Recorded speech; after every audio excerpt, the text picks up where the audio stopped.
Easily the biggest news story of 2022. In fact, I think this is the biggest gaming news story in the last 10 years.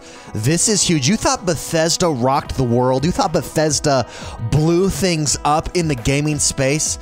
Microsoft is buying Activision. Now, this headline here is wrong, and they corrected down here. It's actually not 70 billion. It's 68.7 billion. I mean, let's round up. That's close enough. But Microsoft is buying Activision. That's games like Overwatch, World of Warcraft, Call of Duty, Diablo, StarCraft even. Now, StarCraft, Blizzard has stopped supporting, but who knows, with Microsoft, maybe that comes back. Let's talk about what this means for Xbox today. Let's talk about what it means for Microsoft, what it means for gaming, what it means for Game Pass. But before we do, don't forget to hit that like button, subscribe to this channel. My name is X1 the Gamer. This is the XoneBros. We drop videos like this all the time. So like, subscribe. We've got an Xbox podcast. Anyways, join us. Let's do this. Let's increase this. Let's increase this font a little bit. Yeah, Xbox just purchased, well, Microsoft. When I say Xbox, I mean Microsoft. But look at Xbox plus Activision, Blizzard.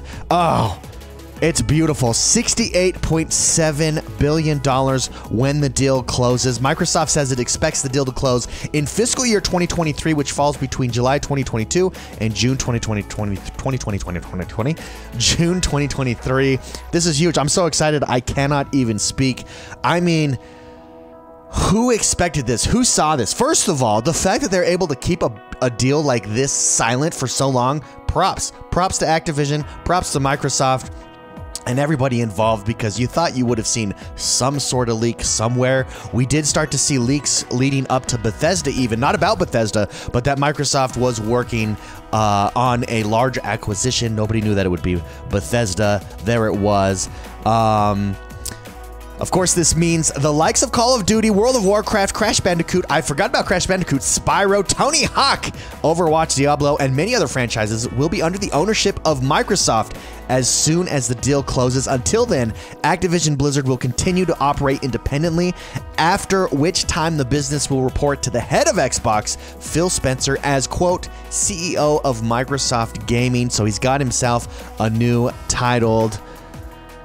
Which brings us over to Xbox Wire, where they addressed this, where they talked about it this morning. This isn't just news rumors or reportedly. This is from Microsoft. This is from Xbox Wire themselves. This is insanity. Look at this image here, by the way. Look at that. Diablo. Oh, my goodness. Call of Duty, World of Warcraft, StarCraft, Overwatch, Candy Crush. I think it's interesting that they decided to put Candy Crush on there because how big that is in mobile gaming. On the mobile gaming space. So let's go right here. As we pursue that mission, it is incredibly exciting to announce that Microsoft has agreed to acquire Activision Blizzard. Until the transaction closes, this is where we get into the dirty details. Until the transaction closes, Activision Blizzard and Microsoft Gaming will continue to operate independently. Once the deal is complete, the Activision Blizzard business will report to me, this is Phil Spencer writing this, as CEO of Microsoft Gaming. You can see down here, here's the leadership, here's how it goes. Phil Spencer, the head of Microsoft Gaming, right there, new title. Upon close, now this I find most interesting. Upon close, we will offer as many Activision Blizzard games as we can within Xbox Game Pass and PC Game Pass, both new titles and games from Activision Blizzard's incredible catalog. We also announced today that Game Pass now has more than 25 million subscribers. Well done, Game Pass, absolutely crushing it. As always, we look forward to continuing to add more value and more great games to Game Pass. So it's interesting in this that they focus on Game Pass, because I think that's exactly what this does. So a lot of people are asking, well, do these games go exclusive? What games go exclusive? What games don't go exclusive? I don't think this is the same as Bethesda. In fact, I think Jeff Grubb has a really good point on this. Jeff Grubb over on Twitter, he's a writer over at VentureBeat, really big in Xbox, Microsoft, in gaming in general. He says, okay, fine, I'll do the discourse. Warzone will remain multi-platform, but I think main Call of Duty games go exclusive. So this is the campaign titles, right? Microsoft already ran the numbers on every scenario with Bethesda, and it determined exclusivity to Game Pass is the best way to drive its goals. And I agree. I think that's why they're talking about this over here. I think this entire purchase is for Game Pass. I think Bethesda was a little bit different. You could take those titles from Bethesda and make them exclusive to drive people and value to Game Pass. I think with a title as big as Call of Duty is one of the biggest games ever of all time. year in and year out, just absolutely crushing it. I think with a game like Call of Duty, you spice up your Game Pass. I think you leave it multi-platform, but what you do is you say, but on Game Pass, you get these perks. On Game Pass, you get it for free. On Game Pass, you can have the campaign over here. Stuff like that. It just makes it even better. So games like Call of Duty, I do not think that they will be... I agree with Jeff Grubb, and in other words. I think Jeff Grubb is absolutely correct. I don't think it goes exclusive. I think they keep... I mean, it's a cash cow for them. It makes so much money for them, right? Why not leave that on every platform? I think they're exactly going to do that. But...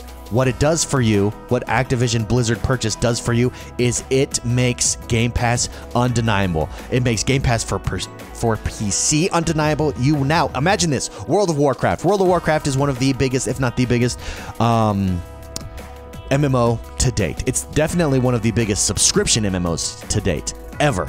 So imagine this, if you want to play World of Warcraft on PC or anywhere, you have to subscribe to it. However, you got to pay that for, what is it, $14 a month, I think, for World of Warcraft. However, if you play it on Game Pass for PC, or you're subscribed to Game Pass, even if it comes to console, maybe this means it comes to console, which I think, yes, it does mean World of Warcraft eventually comes to console. But if you want to play it, and you have Game Pass, that's your subscription. You don't pay a subscription. That incentivizes everybody to jump into Game Pass right there. Everybody that's on WoW, at least, to jump into Game Pass. And that's millions of people. That's right, millions of people. Mind blown here. Absolutely blown. So it does beg the question, does WoW come to console? I think it's inevitable. I think already you were going to see that. I mean, ESO has had success on console. Final Fantasy has had success on console. Granted, that is only on the PlayStation console.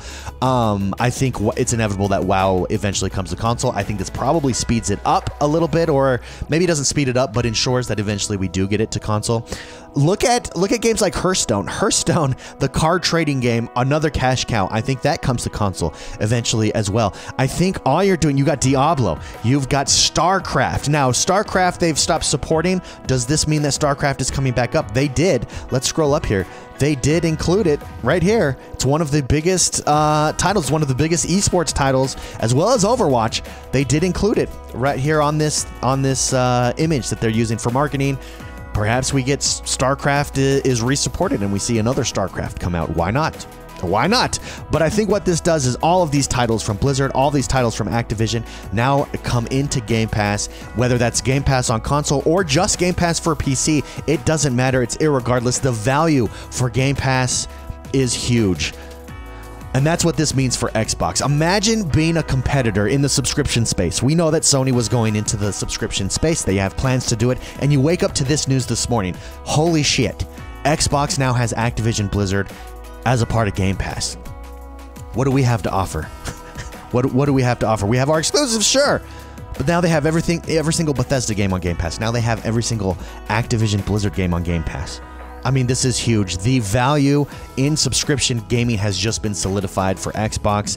The Xbox didn't come into this generation just wanting to compete, just wanting to play the game. They came into this generation to win. And this second purchase, the first purchase of Bethesda showed that. This second purchase, this second acquisition of Xbox and Activision and Bethesda, this shows that they're here to win it. Subscription, they believe, is the future. They're all in, and I think this just further solidifies Game Pass. I want to know what you guys think. Do you think this is good for gaming? Do you think this is bad for gaming? I think it's good for gaming. I think it's good for Xbox. I'm going to be interested to see what everybody else does. We know subscription service gaming is coming. We know other people are jumping into it.